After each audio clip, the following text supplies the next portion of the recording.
Welcome friends to the second session in week 1 of our course on processing of polymers and polymer based composites. If you remember, in our session 1 we have discussed the fundamental aspects of polymers and why polymer and polymer based composites are important. We have tried to understand that in UG most of the courses taught or the most of the manufacturing courses taught deal with metals only, and polymers and polymer composites are not a part of the UG curriculum in most of the universities. Therefore, we have planned this course in order to acquaint the learners with the fundamental aspects of polymers and polymer based composites. Although there are number of non-metals available such as glasses, ceramics, and there are host of other non-metals for which the processing has to be understood by engineers and scientists, but plastics being one of the most commonly used commodity material, one of the most commonly used engineering material, it was decided that we should offer some information, some fundamental information to our undergraduate students related to the processing aspects of polymers and polymer composites.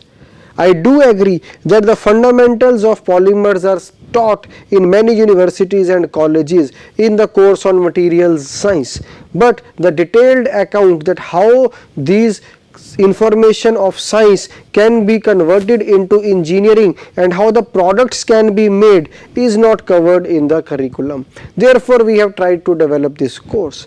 Now, we will try to understand today the two important aspects. What is the title of our course? The title of our course is Processing of Polymers and Polymer Composites. So, we have two materials here. Maybe the basic material is same, the basic material is polymer. When it is reinforced with some additives or with some, we can say, fibers or with some particles, we call it as a polymer composite. So, we have a polymer and a polymer composite which we can say is a material. First part of our title is processing. So, we have two things, a material and a technique, or a process and a material. So, we have to see that what are the other type of processes that are there which are used for processing of different types of materials. Also, we do need to understand that this is not the only engineering material that is used in the world. There are other categories of families or other families of engineering materials that are used. Now, for any particular product, how to select a process will come later, I should say how to select a material. If you have a design in mind, you have to select a material for that. How to select a material? What parameters come to your mind when you have to select a material? Similarly, you have decided that this product will be made by, suppose, a plastic. How to select a process? That which process is suitable for converting this plastic into its desired form or into the form of whatever design the designer has made. So, basically there are two things, a material and a process. So, we will see that what are the various engineering materials. We will also try to understand what are the various engineering processes and try to map these two things together. So, for any these days, suppose I want to go and buy this jacket. What will be my target? Single word that will come to my mind is the quality, that the quality of the product should be good. Suppose I am buying a laptop, I will say the quality of laptop should be excellent. Now, how quality is related to our topic? Our topic is processing of polymers and polymer composites. So, quality is not only related to this topic, but quality is a general perception. Quality is a general thing which is related to every material, which is related to every process. So, let us see the first slide for today. Customers require quality and product quality depends on. Starting from the fundamental thing that we should know that why the materials are important, why the processes are important. This triangle will give you the answer to that. The product quality is dependent upon the materials. The product quality is also dependent upon the processing technology. It is also dependent upon the design. So right now our focus is on materials, one family, one class, one classification of materials, and the processing technology related to those materials. So our focus is on these two, we can say, major areas that dictate the product quality. So from the product quality point of view, our focus is that we should choose the appropriate material, we should choose the appropriate process, combine the two things together, and then make a product which is having good quality. So materials and processing technology is very, very important to be competitive in the market. Now, why there is a need for these materials, or why do we need to develop new and new materials? Maybe somebody may be wondering that from the historical point of view, when the metals were already known to us, what was the need of developing these non-metals? Because plastics, polymers we see, most of them are synthetically processed. So what was the need when we have so many materials all around us in the universe already existing? What is the need of new materials? Now let us try to understand the need of materials or the need of material development. Now we see there are two terms, product design and the requirements in use. Sometimes we see the designer will design a particular product. It has to be made by a particular material. Now it is important to give that a particular shape to that material, and it is not possible. Maybe to give a particular shape to that specific material is not possible. Then what the designer will do? The designer will have to think of an alternative material, and therefore more the choice with the designer, more will be his flexibility, and more will be that more better or excellent will be the design that he will make out. Therefore sometimes the product design will lead to the development of new materials, because the existing materials are not able to satisfy the requirements of the designer. Therefore he will have to develop, invent, or find out a new material for his design. Many a times the requirements in use, for example, there is a material which has to be used for underwater applications. It cannot be a metallic because there are chances of corrosion. Now the designer or the maintenance professional or the engineer has to find out that what should be the material that has to be used for underwater applications. Now this is the in-service requirement. The product is underwater and it has to remain there throughout its service life. So the specific in-service requirement will force the designers or force the engineers to come up with new materials that is kind of an advanced material. So the product design and the in-service requirements lead to the development of new materials. And once you have developed these new materials, for example polymers, when they may have been developed maybe so many years back, so many decades back, then once you have a polymer, it is now the duty of the engineers, or it is the responsibility of the engineers to convert that material into a tangible product. How to convert that material into a tangible product? You can say that is a innovation or a creativity on part of an engineer. So finally, once you develop a new material, you have to find out, or it will call for the processing technology for that material. Similarly, when the polymers were invented, maybe the next stage was to find out or develop the techniques that can convert these polymers into the engineering products. So that is the fundamental aspect of coming up with new and new materials. Every day you will see there is a new material that is being developed for some certain or some specific application areas, and once these materials are developed, next stage is the development of technology, the development of techniques for processing that material in a cost effective and high quality manner, because there may be 5 techniques that can be used for processing that material into a tangible product, but you will choose the technique or the technique which will be cost effective as well as will produce the high quality output. So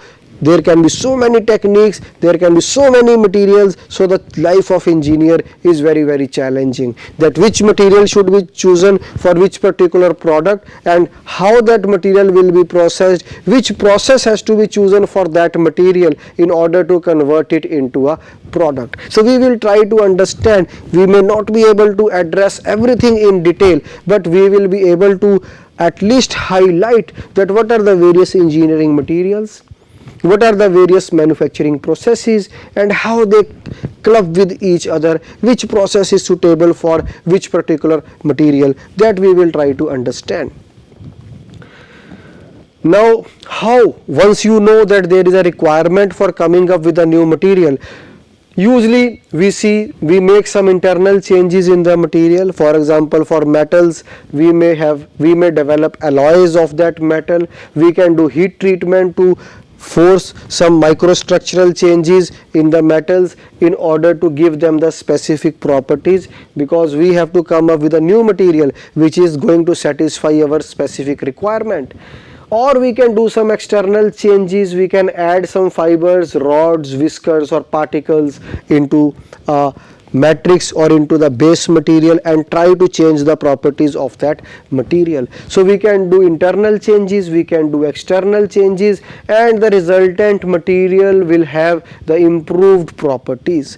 So this slide has specifically been included in our discussion because we are going to talk about the polymer based composites also, and the title of our course is Processing of Polymers, which are, we can say, base materials and polymer composites. So polymer composites will fall in this external changes category, where the basic polymer or plastic will be reinforced with fillers or particles in order to improve the properties of the basic polymer or the polymer matrix. So that we will try to see there, and this slide highlights the title of our course, that is Polymers and Polymer Composites, because we need to change the polymers into polymer composites in order to improve their properties.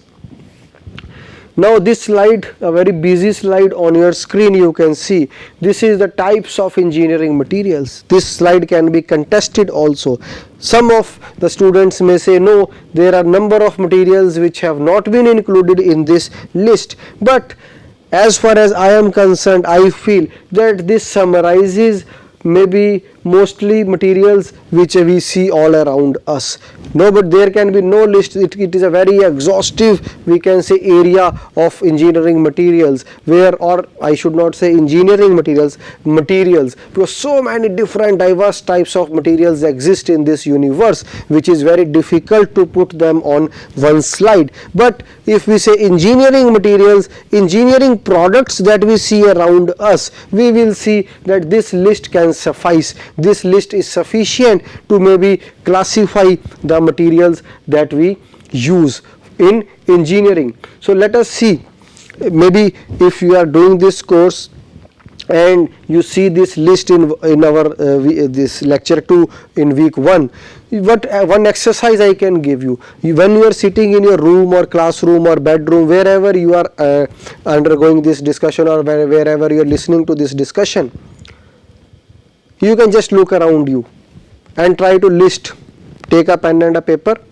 and try to list at least 5 to 7 to 10 materials, and then try to fix or club those materials or map those materials or put those materials in this list. So you will see that most of the materials you will see, maybe they may be ferrous metals, they may be non-ferrous metals like aluminium, magnesium, they can be plastics.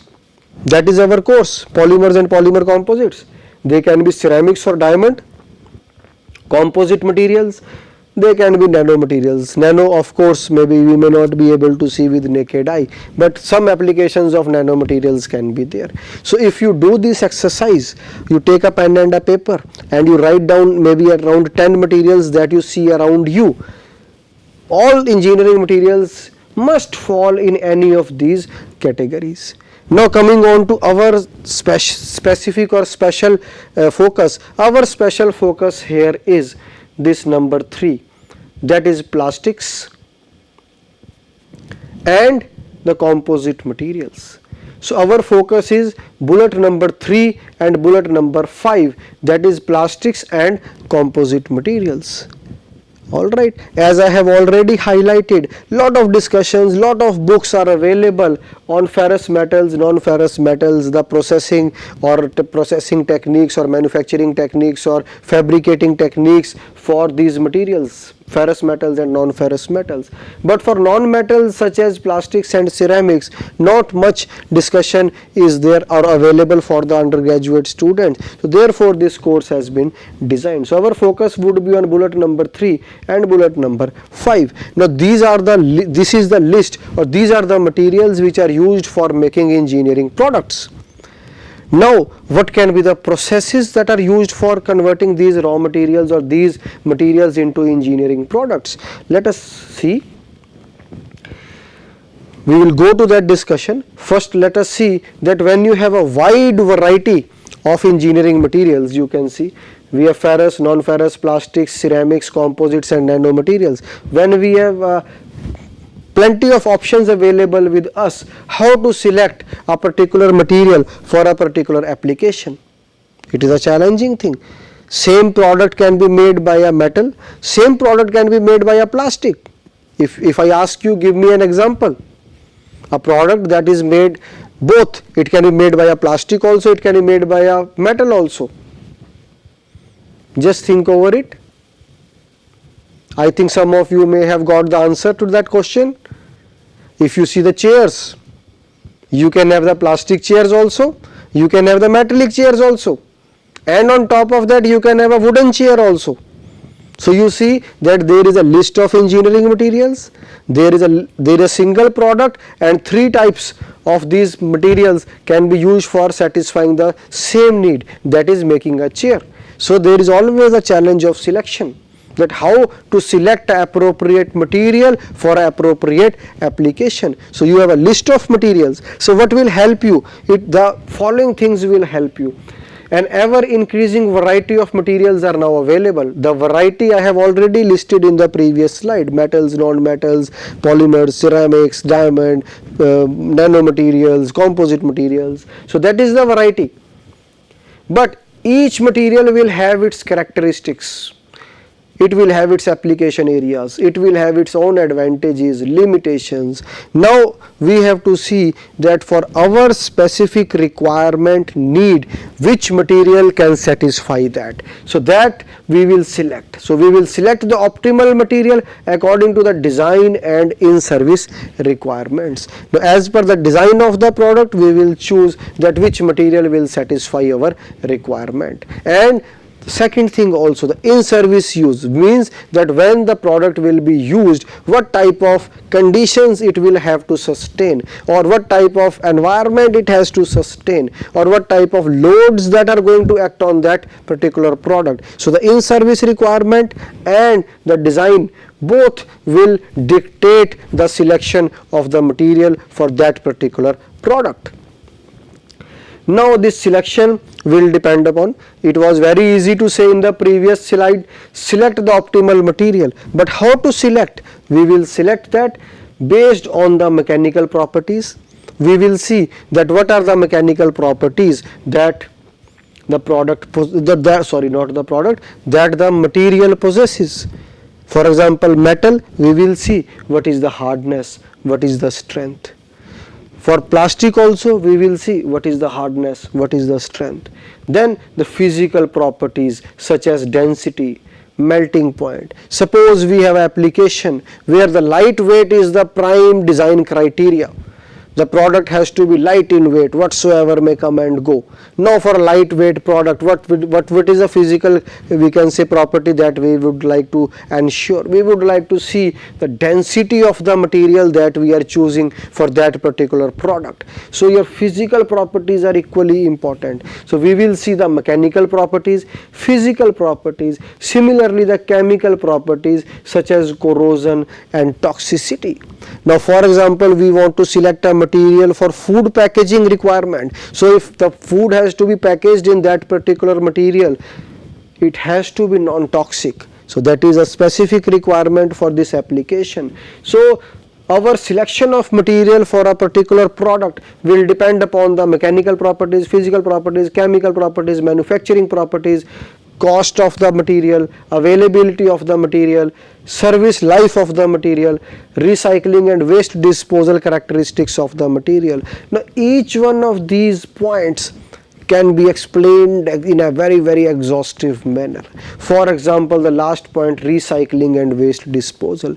There is a lot of focus these days on selection of materials which are biodegradable, which are recyclable. So most of the products that are made by non-biodegradable materials usually have very poor end of life characteristics. So these days the trend is towards selection of biodegradable materials.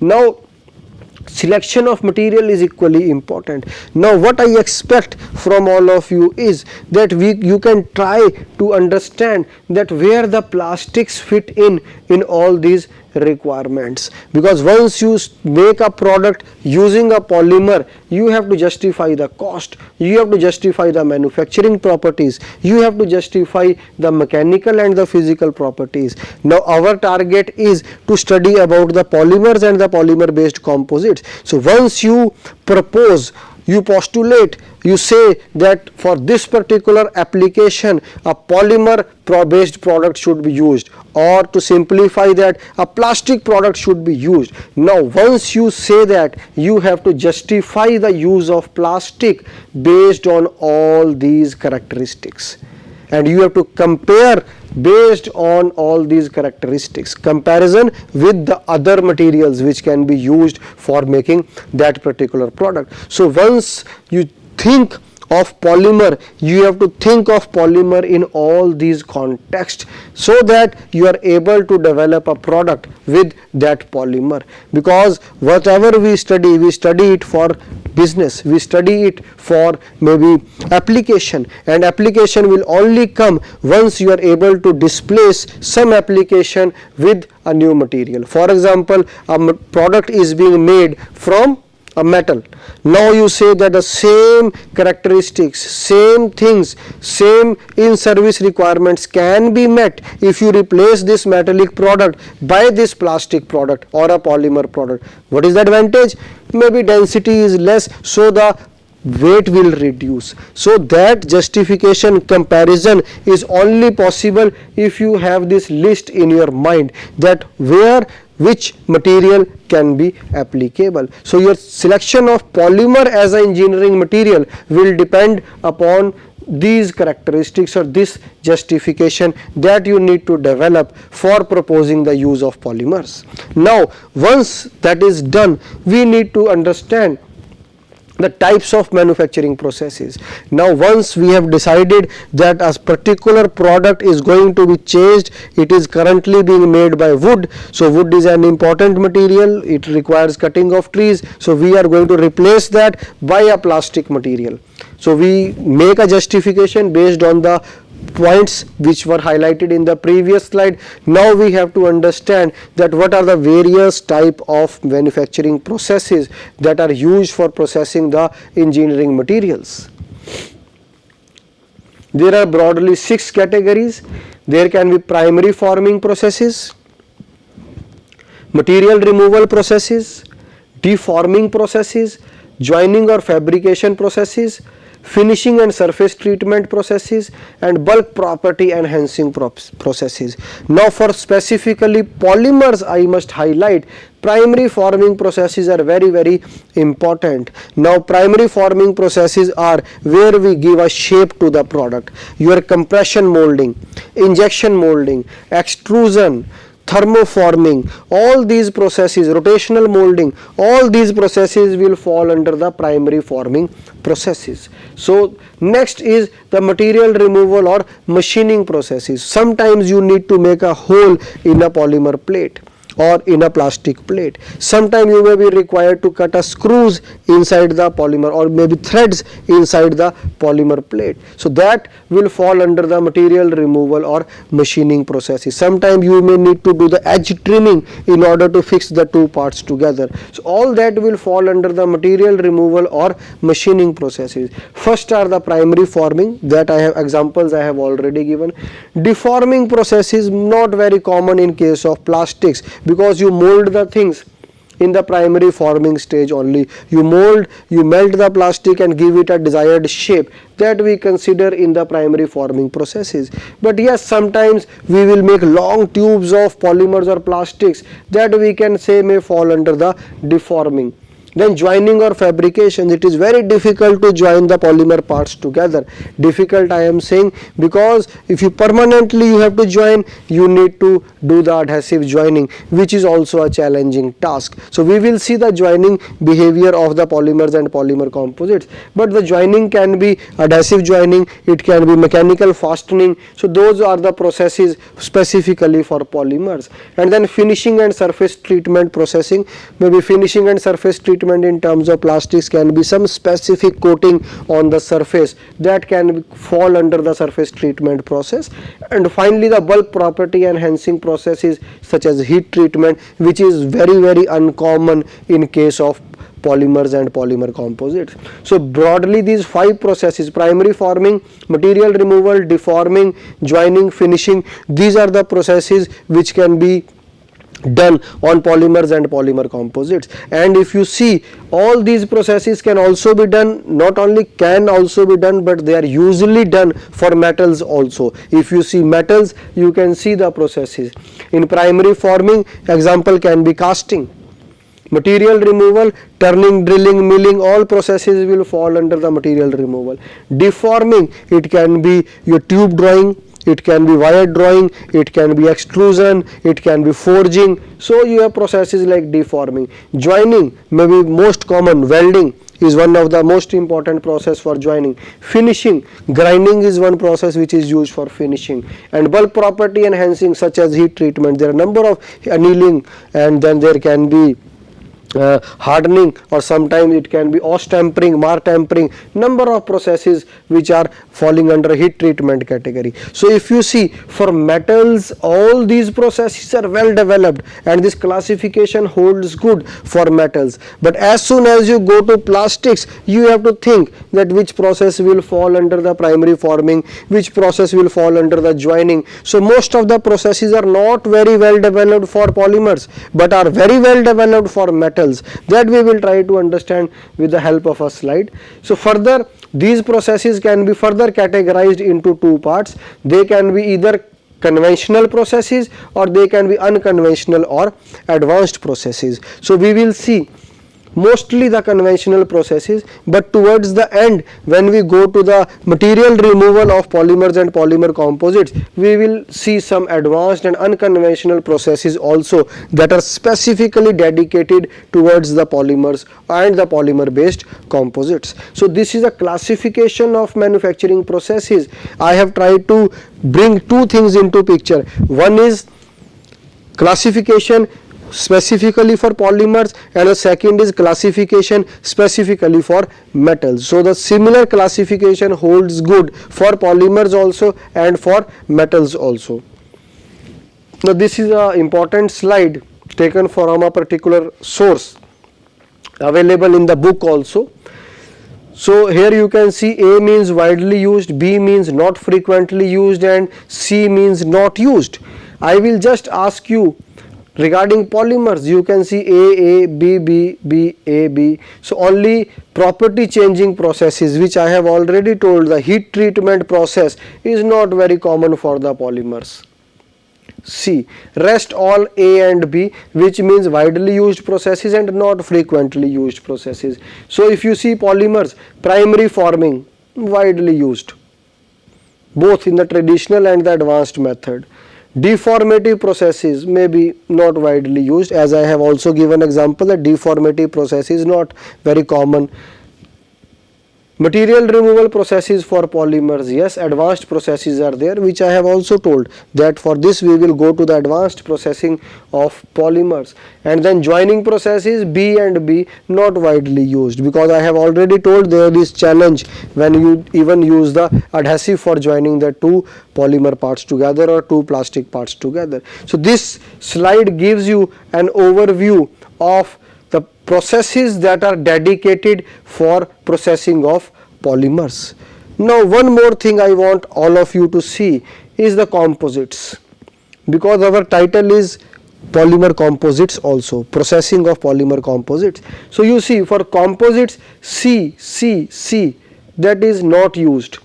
C, number of C's are there, number of B's are there. So A is only 1 and 2. So only two processes we can say are widely used for processing of polymer composites. Rest all processes are either not used or are under the research stage. Therefore the topic becomes even more important as engineers, that we should know that what are the processes which are widely used for polymers and what are the processes that are being used for polymer based composites. Now this is another taken from this source. In 1991 this diagram was maybe published. Application range of manufacturing processes according to melting temperature of the material and the batch size. So when we have to select the material, we have to see that how it will be processed, and for processing point of view we have to see that which process would be suitable for making that product. Now when we have to select a manufacturing process, we will see such type of information is available. If you see the production volume is less, material removal processes are most commonly used, and when the production volume is very large, the deformative type of processes are majorly used. So from production volume point of view, if we have to, which means if we have to make smaller number of products, go for the machining route. If you have to make a larger number of products, go for the deformation route. And from the melting temperature point of view, which is very common in case of polymers and polymer based composites, the volume may be from industrial engineering point of view important, but from technical engineering point of view, the melting point is very important. So you see that when the melting point is less, the polymers are falling under this category. Again I would like to highlight, because this is an important slide. You can see the polymers, you can see, are falling here. So the temperature or the melting temperature for polymers is less. So you see the primary forming processes are most common for the processing of polymers. So we can conclude from this particular slide that the melting temperature for polymers is less, and therefore the primary forming processes are most common for processing of polymers, and we will see the different primary forming processes that can be used for processing of polymers.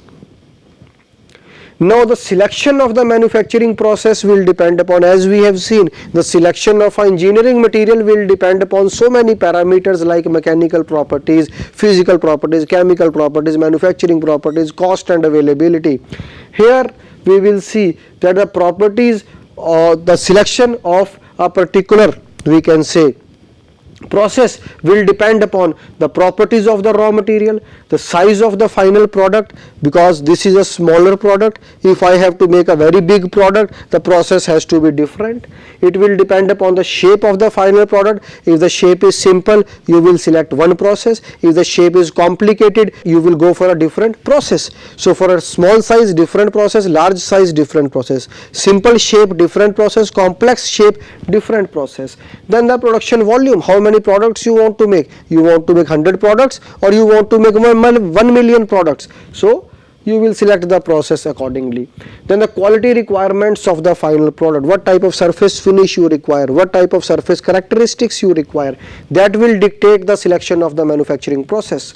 also the in-service requirements of the final product, because the processing technique will also affect the properties of the material, and the properties will further affect its behavior once the product is put into service. So we will try to understand each one of these things, that which process is suitable for which particular application. And when we will try to understand the various processing techniques for plastics and plastic composites, or polymers and polymer composites, we will see that how these parameters or how these characteristics or how these factors will influence our choice of a particular manufacturing process or for a particular processing route for the processing of polymers or polymer based composites.